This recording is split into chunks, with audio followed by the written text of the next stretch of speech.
நம்ம ஜனநாயகன் படம் ஜனவரி 9 வந்து ரிலீஸ் ஆகுது. கூட வந்து ஜனவரி 10 வந்து சிவகார்த்திகேயன் படம் ரிலீஸ் ஆகுது.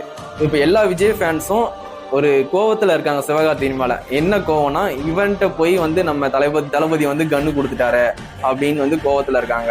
இதெல்லாம் வந்து கோவப்படாதீங்க, தளபதி ஃபேன்ஸ் எல்லாருமே கோவப்படல. ஒரு சில பேர் வந்து சிவகார்த்திகேயன் மேல கோவமா இருக்காங்க.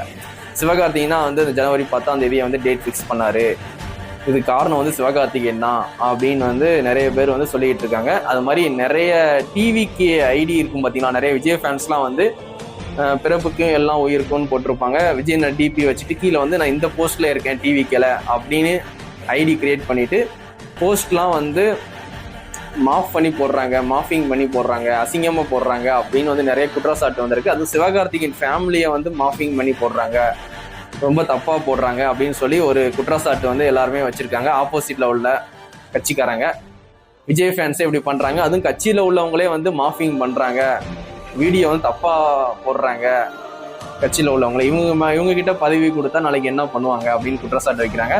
உண்மையிலேயே விஜய் ஃபேன்ஸு, விஜய் கட்சியில உள்ளவங்க தான் வந்து சிவகார்த்திகேயன் ஃபேமிலியை பத்தி அப்படி தப்பா வீடியோ போடுறாங்களா இல்லையான்னு தெரியல. ஆனா ஐடி வந்து அதான் கண்டுபிடிச்சிருக்காங்க. ஐடி யாரு வேணா கிரியேட் பண்ணலாம். ஒரு டிபி தான், விஜய் போட்டோ டிபி வச்சுட்டு டைப்பிங்ல அபோட்ல என்ன வேணாலும் வச்சு நம்ம இஷ்டத்துக்கு போடலாம். விஜய் மேல பழிய போறதுக்கு நம்ம என்ன வேணாலும் பண்ணலாம். அந்த மாதிரி யாராவது ஒரு தப்பா கூட யாராவது யூஸ் பண்ணிருக்கலாம்.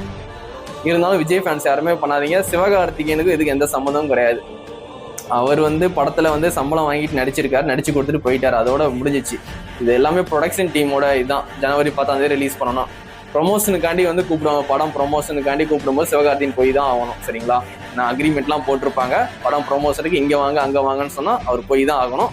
ஆனால் ஜனவரி 10 விஜய் எனக்கு போட்டியை வந்து படத்தை ரிலீஸ் பண்ணுவேன், அவர் படத்தை ஓட விடாம பண்ணுவேன் அப்படிலாம் வந்து எதுவுமே அவர் பண்ணலை. அது மாதிரி நம்ம தான் வந்து பராசக்தி படத்துக்கு ரொம்ப ப்ரொமோஷன் பண்ணிக்கிட்டு இருக்கோமா அப்படின்னு சொல்லி அதையும் வச்சு கேலி பண்ணி கிண்டல் பண்ணி நம்மளை தாக்கிக்கிட்டு இருக்காங்க. அதனால நம்ம விஜயன படத்தை போய் காலையில போய் பார்க்குறீங்கன்னா ஜனநாயகன் படத்தை, மத்தியானம் போய் பராசக்தி படத்தை போய் பாருங்க. ஏன்னா அஜித் விஜய் படம்லாம் ஒரே டைம்ல வந்து துணிவு வாரிசுலாம் வந்துச்சு. அந்த டைம்லாம் இப்போ என்ன பண்ணோம், ஃபர்ஸ்ட் வந்து வாரிசு பார்த்தோம், அதுக்கப்புறம் துணிவு பார்த்தோம். அஜித் ஃபேன்ஸ் ஃபர்ஸ்ட் துணிவு பார்த்தாங்க, ஈவினிங் வந்து விஜய் படத்தை பார்த்தாங்க. இதே மாதிரி வந்து நீங்க ஷேர் பண்ணி பாருங்க, எந்த சண்டையும் போட வேணாம். பராசக்தி படம் வருதா வரட்டும், ஒன்றும் பிரச்சனையே இல்லை. நீங்க காலையில போய் விஜய் படத்தை பாருங்க, சாயங்காலம் போய் சிவகார்த்திகேயன் படத்தை போய் பாருங்க. இதுக்கெல்லாம் போய் சண்டை போட்டுட்டு இருக்காதீங்க. ரெண்டு படத்தையுமே என்ஜாய் பண்ணி பாருங்க தியேட்டர்ல.